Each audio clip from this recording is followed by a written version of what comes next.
रिंकू, हाँ जी। ये देख। आगे तो चले। सत श्री अकाल बीजी। सत श्री अकाल पुत्र। अब साफ दिखाई दे रहा है बीजी। बहुत साफ दिखाई दे रहा है। बीजी इतने टाइम बाद नए चश्मे बनवा ही लिए। किसी अपने ने पैसे भेजे और हर महीने पैसे भेजेंगे। वाह। ਉਹਨਾਂ ਤੇ ਟੂ ਟੂ ਹੋਊਗੀ ਤੁਹਾਡੇ 1 ਤਰੀਕ ਤੋਂ ਬਾਅਦ। ਇਹ ਤੁਹਾਡੇ ਪੈਸੇ ਨੇ, ਇਹਦੇ ਨਾਲ ਕੋਈ ਅਮੀਰ ਨਹੀਂ ਹੋ ਜਾਣਾ ਤੁਸੀਂ। ਮਾਵਾਂ ਭੈਣਾਂ ਨੂੰ ਸਤਿਕਾਰ ਦੇ ਕੇ ਮੈਨੂੰ ਖੁਸ਼ੀ ਮਿਲਦੀ ਹੈ ਇਸ ਗੱਲ ਦੀ। मुख्यमंत्री माँ बेटी सत्कार योजना, आपका अपना भगवंत मान। नमस्कार, स्वागत है आपका एनएमएफ न्यूज में। मैं हूं आपके साथ शबनम। सीजेपी के प्रोटेस्ट के बीच बहराइच से एक बहुत बड़ी खबर सामने आई है। वारिस पंजाब दे संगठन से जुड़े एक वांटेड को पुलिस ने गिरफ्तार कर लिया है। ये और एक अमेरिकी नागरिक को भी पकड़ा गया है जो अवैध तरीके से भारत के अंदर घुस रहे थे, और इनके साथ साथ 3 और लोगों को पकड़ा गया है जो इनकी मदद कर घुसपैठ करा रहे थे।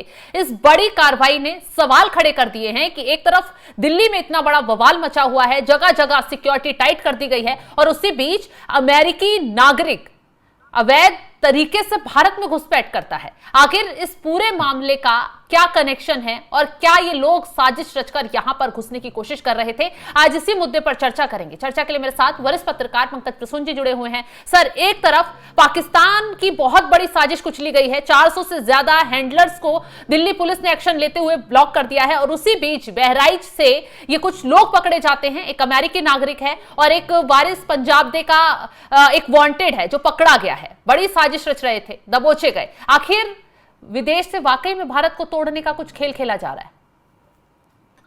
नेपाल अभी भारत में जासूसों की एंट्री का सबसे बड़ा द्वार है।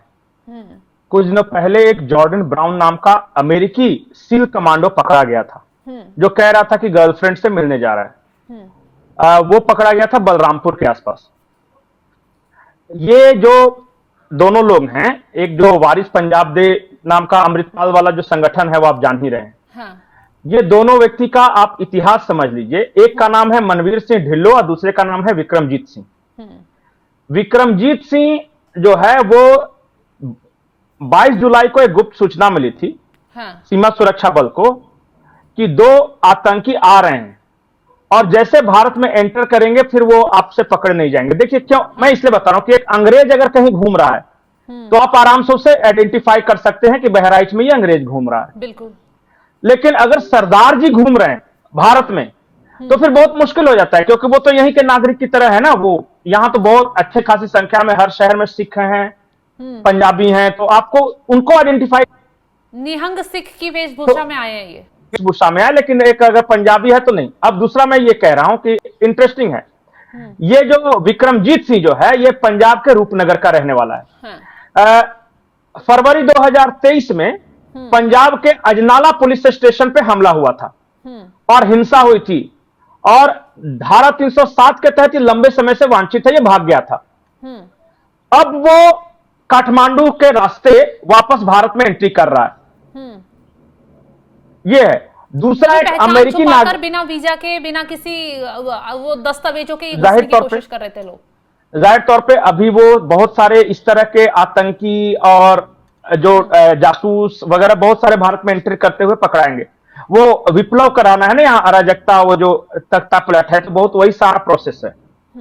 अब जो दूसरा अमेरिकी नागरिक है मनवीर सिंह ढिल्लो, ये पंजाब के मोगा का रहने वाला है, लेकिन अमेरिका की नागरिकता है। ये गुरुपतवंशी पन्नू वाले संगठन से जुड़ा हुआ। अच्छा, और अभी हाल फिलहाल में ये पन्नू का एक वीडियो जारी हुआ है सीजेपी के प्रोटेस्ट को लेकर, फंडिंग को लेकर जो बयान दे रहा था।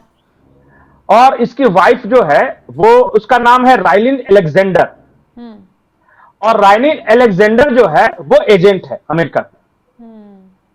मतलब कि ये गुप्त रूप से इस तरह खुफिया मिशन को अंजाम देती है। और अभी तो बेटी का कोई बताने का मतलब नहीं कि 8 महीने की बेटी है। अब ये सारे लोग जो आ रहे हैं भारत में गुपचुप तरीके से, या तो वो पहले बांग्लादेश बॉर्डर से आते, लेकिन वहां पे अभी सरकार बदल गई तो मुश्किल हो गया है एंट्री। अब नेपाल का जो बॉर्डर है बहुत पोरस है, और थोड़ा सा लापरवाह लोग भी हैं। जैसे बहराइच और बलरामपुर या फिर बिहार में किशनगंज और बेतिया, इस सब तरफ के आप लोग बहुत ज्यादा केयर नहीं करते कि कौन आ रहा है कौन जा रहा है। तो लोग आते जाते हैं तो उसमें जासूस भी घुस जाते हैं, और फिर वहां से एक बार आप भारत में एंट्री कर गए तो बस पकड़ के आप दिल्ली वगैरह कहीं भी आ सकते हो, फिर कोई रोक टोक नहीं। एक पाकिस्तान की सीमा हैदर दिल्ली के पास ही आ गई थी, वो किसी मीणा वाणा के चक्कर में, तो वो भी नेपाल के रास्ते ही आई थी। जाहिर सी बात, आप पहचान छुपाकर इंडियन की वेशभूषा में आएंगे तो कौन कैसे पहचान पाएगा? यही बात है। अब इन लोगों ने क्या किया कि बहराइच पीलीभीत वाले इलाके में इन्होंने कुछ लोकल तस्करों से, स्मगलर से संपर्क किया, क्योंकि सिर्फ अपने नहीं आना है, सामान भी लाना है, हथियार भी लाने हैं, पैसे भी लाने हैं, फंडिंग भी तो करनी है इस आंदोलन वगैरह को। तो उन तस्करों को भी गिरफ्तार किया गया है। उसमें बहुत सारे फर्जी कागजात हैं, जाली कागज हैं। इन लोग का जो ये खास करके ये जो ढिल्लो है, जो मनवीर सिंह जिसको मैं बता रहा हूं, मनवीर सिंह ढिल्लो, ये यहां के सोशल मीडिया इन्फ्लुएंसर्स को पैसे पंप करने आया है सरकार के खिलाफ नैरेटिव बनाने के लिए। तो उसमें ये पकड़ा गया है। देखिए और भी बहुत बड़े खुलासे होने हैं इसमें, क्योंकि अभी तो सिर्फ 2 विदेशी ये पकड़े गए हैं, तीसरा विदेशी जो जॉर्डन ब्राउन था वो, और वो नॉर्थ ईस्ट से पकड़े गए विदेशियों को छोड़ दीजिए, वैंडेक वगैरह वो सब। ऐसे वक्त में जब सेंसिटिव माहौल बना हुआ है, दिल्ली में सीजेपी का प्रोटेस्ट है, सवाल खड़े हो रहे हैं, आशंका जाहिर की जा रही है पुलिस की तरफ से कि विदेशों से बहुत बड़ी साजिश इस सीजेपी प्रोटेस्ट के जरिए रची जा सकती है। और अब देखिए पाकिस्तान के भी कुछ हैंडल्स हैं जिनको ब्लॉक कर दिया गया है, 400 से ज्यादा हैंडल। वो हैंडल जो ऑपरेशन सिंदूर के दौरान, पहलगाम आतंकी हमले के दौरान एक्टिव थे, वह दोबारा एक्टिव हो गए। और भी 300 के आसपास हैं एक्स पे, और 100 से ज्यादा हैं इंस्टा पे। टोटल मिला के 480 हैं ये, जिसको अभी फिलहाल फिलहाल पहले चरण में ब्लॉक किया गया है। ये सारे पाकिस्तानी हैंडल्स हैं, और वो नाम बदल के, जैसे कि वो एक पंकज प्रसून नाम रख देंगे, और मोदी सरकार हाय हाय, मोदी ने ये नहीं किया, मोदी ने सवर्णों को नुकसान पहुंचा दिया, मोदी ने ओबीसी को नुकसान, ये कर रहा हूं। तो लोगों को लग रहा है कोई पंकज प्रसून है जो कर रहा है। बाद में पता चला कि वो पंकज प्रसून नहीं है, वो कोई इस्माइल खान है जो कि कराची में बैठ के ये काम कर रहा है। और बहुत सारे इस तरह के, मतलब यहां के लोगों को भड़काने के लिए इमोशनल चीजें, कई बार तो क्या हो रहा है कि फेक तस्वीरें भी लोड कर दी जाए कि जंतर मंतर में जैसे एक महिला के पूरे कपड़े फाड़ के उनके आस्तन को दबाते हुए दिखाई, वो फेक तस्वीर थी, यहां नहीं हुआ है वो। मतलब लेकिन लोगों को भी हर तरफ से भरपूर कोशिश हो रही है। बिल्कुल, सोशल मीडिया तो एक हथियार की तरह इस्तेमाल हो ही रहा है इस पूरे आंदोलन में। और जब कॉकरोच जनता पार्टी बनी थी तो उसके 80% फॉलोअर्स पाकिस्तानी और बांग्लादेश बेस्ड थे। और फिर कहां से पैसा आ रहा है ये सब करने का कोई मतलब ही नहीं है। तो और फिर आतंकी तो इस बवाल के बीच जो अभी भड़का हुआ है, हमारी इंटेलिजेंस एजेंसियों को बहुत ज्यादा अलर्ट होना पड़ेगा, क्योंकि कुछ भी हो सकता है इस माहौल में।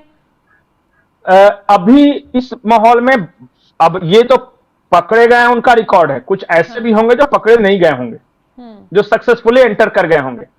वो सब बहुत सारे एजेंट्स इंडिया में आकर अलग अलग जगहों पे ऐसा माहौल क्रिएट कर देंगे कि आम आदमी वो भी उस स्वैग में बह जाएगा, उस जो फ्लो होता है इमोशंस में, और फिर वो अपने ही देश के खिलाफ वो काम करना शुरू कर देगा जो ये चाहते हैं। उसमें पैसे का भी लालच होगा, उसमें कास्ट एंगल भी ये जोड़ेंगे। जैसे मान लिया कि कोई दलित के पास गया और बोला कि बहुत ज्यादा अत्याचार हो रहा है मोदी सरकार में दलितों के साथ, तुम लोग का खून पानी हो गया है क्या, चलो जंतर मंतर, तो वो सब चल जाएगा। उसको क्या पता कि कौन कर रहा है, किस मकसद से कर रहा है। क्योंकि यहाँ लगातार धमकी दी जा रही है कुछ लोगों के जरिए, नेपाल बना देंगे, बांग्लादेश बना देंगे, श्रीलंका बना देंगे, इस तरीके की बातें सामने आ रही हैं। युवाओं को भड़काया जा रहा है, जेनजी करके सड़कों पर लाया जा रहा है, और उसी बीच ये सब चीजें हो रही हैं। देखिए मैडम, पेपर लीक हुआ ये गलत बात है, लेकिन पेपर लीक पहली बार नहीं हुआ ये भी सच्चाई है। और सबसे बड़ी बात कि इस बार जो पेपर लीक हुआ उसको साल बर्बाद ना हो बच्चों का, इसलिए तुरंत री एग्जाम ले लिया गया और फिर सबको रिजल्ट भी डिक्लेयर किया गया ताकि किसी का भी साल बर्बाद ना हो। हमेशा जो पेपर लीक होते थे इस देश में सैकड़ों हजारों, आप बोलिएगा तो मैं राज्यवार आंकड़े दे दूंगा। जैसे कांग्रेस के राज में 21 पेपर लीक हुए थे, ये डेटेसरा जब वहां पे शिक्षा मंत्री थे तो, लेकिन कोई कार्रवाई नहीं हुई उस वक्त। तो जो जानते हैं जो भारत को वो होते हैं, इस बार का पेपर लीक को मुद्दा बनाया गया है। और बहुत सारे लोग ये कहेंगे कि ठीक है उन्होंने किया तो आप भी करोगे क्या? बिल्कुल नहीं करेंगे। और कल मोदी जी ने इसलिए अपील भी की। आज कैबिनेट की बैठक हो रही है, आज ही कैबिनेट के बैठक में कुछ ऐसे प्रावधान किए जा रहे हैं कि अगर परीक्षा में गड़बड़ियां करते पकड़े गए या फिर पेपर लीक करते पकड़े गए तो उसके लिए बहुत स्ट्रिक्ट सजा का ये प्रावधान है इसमें। इसके अलावा हायर एजुकेशन बिल जिसके बारे में मैंने बताया, उसके अलावा वो सारे लोग पकड़े गए हैं, सीबीआई जांच हो रही है इस पे, बहुत हद तक वो केस सॉल्व भी हो गया है।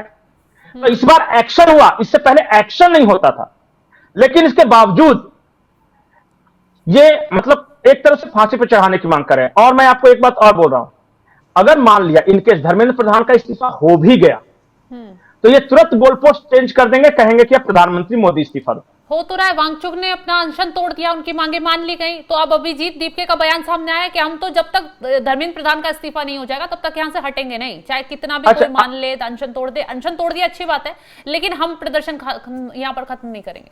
अच्छा, अभिजीत दीपके मान लिया धर्मेंद्र प्रधान, योगेंद्र यादव कह रहे कि अब बात आगे बढ़ गई है, धर्मेंद्र प्रधान से काम नहीं चलेगा, अब तो मोदी जी का इस्तीफा चाहिए। तो ये सब बेकार की बात है। असली चीज है, इनको करना है ये। और क्यों करना है? ये जो आ रहे हैं टेररिस्ट जो बंगाल नेपाल के रास्ते पकड़े जा रहे हैं, कल ही हमने एक स्टोरी बताई थी कि जंतर मंतर पे बहुत विदेशी घूम रहे हैं, कतर से, बांग्लादेश से, ये कनाडा से, वहीं से ऑर्डर आ जा रहे हैं खाने के। तो ये सब बहुत सारी चीजें हैं, उसमें मैं ये नहीं कर रहा हूं। अगर भीड़ में, कल एक सरदार जी बता रहे थे कि भीड़ में 20% से आसपास स्टूडेंट हैं जो कि पढ़ने वाले हैं, बाकी के 80% अदर एलिमेंट्स हैं। और वो जब भी कोई क्या होता है, पुलिस वगैरह पर कुछ करना होता है ना, अटैक करना होता है, तो स्टूडेंट को आगे कर देते हैं और पीछे से ये काम करते हैं।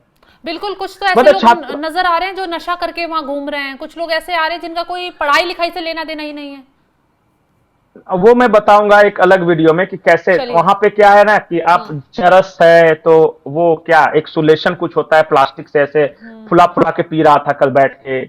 शराबी हैं, क्रिमिनल्स हैं, महिला को छेड़ने वाले हैं, चेन छिनतई हो रही है वहां पे। तो बहुत तरह के, देखिए हर तरह का वहां लोग आ गए हैं, हर किसी का खाना है और बहुत सारे लोग भीड़ हैं। तो जो भी उस तरह के आ सकते हैं वो सब आ गए। उसमें कुछ अच्छे भी है, कुछ बुरे भी है। आइसक्रीम आ गया तो अच्छा है, गुपचुप का ठेला लगाने वाला आ गया वो अच्छा है, गोलगप्पे का। लेकिन कुछ बुरे लोग भी आ गए हैं, चाकू लेके किसी को बहती गंगा में हाथ धोने का मौका जो मिल गया है, सबकी अब दुकान चल पड़ी है। बहुत बहुत शुक्रिया पंकज जी तमाम जानकारी देने के लिए आपका। तो देखा आपने कि किस तरीके से कांग्रेस जनता पार्टी के प्रदर्शन को भुनाया जा रहा है। भारत का मुद्दा है, भारत के युवा बैठे हैं, हालांकि कुछ साजिशकर्ता भी बैठे हैं, विपक्ष भी इसमें इन्वॉल्व हो गया है, लेकिन विदेशी ताकतों का इसमें क्या काम। अब आप देख सकते हैं बहराइच बॉर्डर से किस तरीके से वारिस पंजाब दे का एक वांटेड पकड़ा जाता है, अमेरिकी नागरिक पकड़ा जाता है जो बिना वीजा के भारत के बॉर्डर से घुसने की कोशिश यहां कर रहा था, और दूसरी तरफ पाकिस्तान के हैंडल्स हैं वो ब्लॉक कर दिए जाते हैं। एक दो नहीं, 480 हैंडल ऐसे थे जो यहां सीजेपी प्रोटेस्ट के जरिए बहुत बड़ी साजिश रच रहे थे। तो ऐसे में अब पुलिस भी एक्टिव हो गई है। अब आने वाले वक्त में इन सभी ताकतों को कुचलने का, तोड़ने का काम किया जाएगा। तो फिलहाल इस खबर को लेकर आप क्या कुछ राय रखते हैं कमेंट बॉक्स में जरूर बताइएगा, और तमाम बड़ी खबरों की अपडेट के लिए आप हमारे साथ जुड़े रहें। नमस्कार।